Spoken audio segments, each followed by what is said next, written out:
Hey guys, DMS here. Today I have for you the Fulla 4, an all-in-one desktop solution at $100. Let's check it out.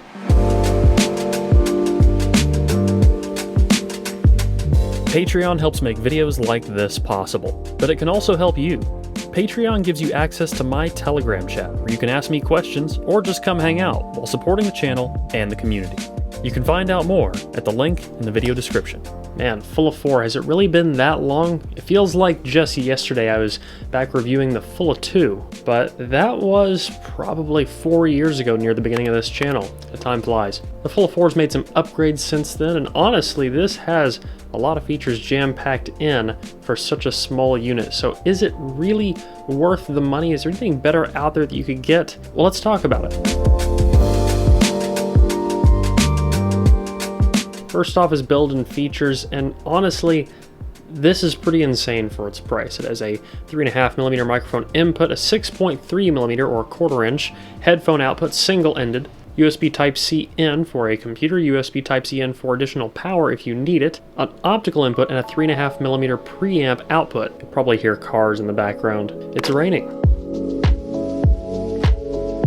Like many other amps that Schiit makes, if you unplug the headphone from the jack on the front, then audio will start coming out the preamp out on the back. So you could put this on your desk, plug it up to Type-C into your computer, run 3.5mm out to your speakers, plug your headphones up, and then unplug your headphones and use this to control the volume of your speakers, plug in your headphones, use it to control the volume of your headphones, all in one very small unit. It's kind of wild how much they fit in here for the price, and it's not without some sacrifice.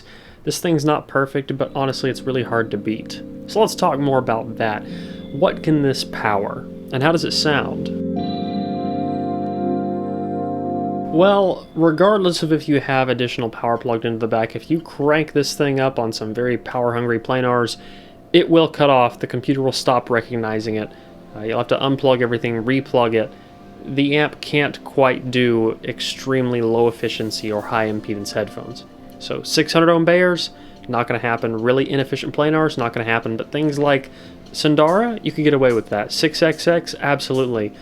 Aeon Noir, you're getting close there on the line. Aeon Noir, you can get it to what I would consider a reasonable listening level, but for some people they might turn it a little bit farther, and right here, right around say 1 or 2 o'clock, it cuts out, no more sound. For most things that someone's going to be buying in the price range where this is going to be their amplifier, it's going to power them fine. If you're looking at headphones that are that hard to drive, if you're looking at headphones like the Aeon Noir or something like that, you're probably buying a bigger amplifier. But things in the 300 ohm range that are dynamics, like even the HD800, this can power them just fine. Though I would argue the HD800 could use something with a little bit more transparency, or maybe something with a bit more coloration, but this gets the job done.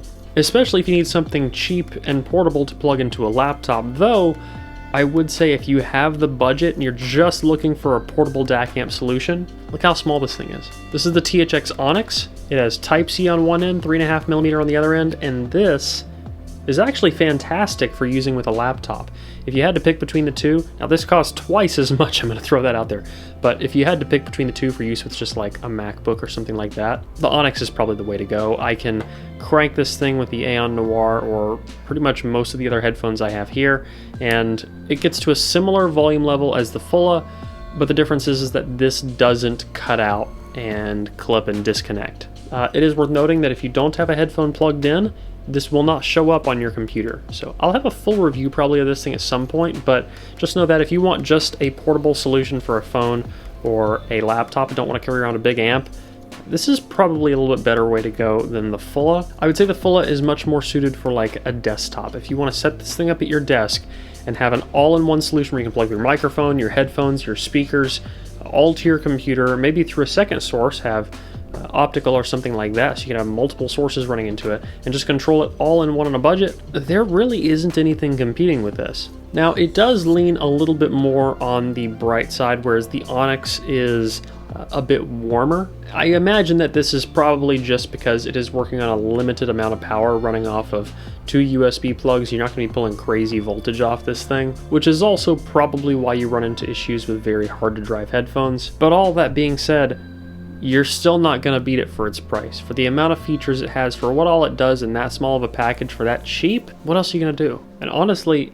I really don't have any complaints about it. I think it's a great unit. I don't really like reviewing amps normally. I feel like there's not a whole lot to say about them, especially amps are getting so good. All these cheap amps are getting so good for their price. You really can't go wrong. And honestly, as long as your headphone isn't hard to drive, just give this a shot. And if you're looking for the step up from that to use at a desk, Atom Stack. Definitely an Atom Stack. Amp videos are always so short, but that's all I really have to say about it, to be honest. It's a good unit. I like it. It has the features. It gets the job done. Don't plug it into something that's really hard to power. So, short video. I know I have a lot more things in the works. Sundara 2021. That's probably going to be my next video. Either that or a list of some kind. I'm not sure. One of those two. Cindy Peacock is on the way. This thing is terrible, and you shouldn't buy it. I'm really not positive if I'm going to review this or not. I'll give you guys the cliff notes now. It's tuned like an AirPods Max with less bass. So it's not great. The polar opposite of great. Anyway, I'm just now starting to find time to film a bunch of videos again. So I will get to that, and I'll catch you guys in the next one. So if you like this video, please leave a like down below, a comment, let me know what you want to see in the future. If you want to get active in the community, you can at forum.hifiguides.com. And as always, don't forget to stick around, subscribe for more videos like this in the future. Till the next one, guys. Peace.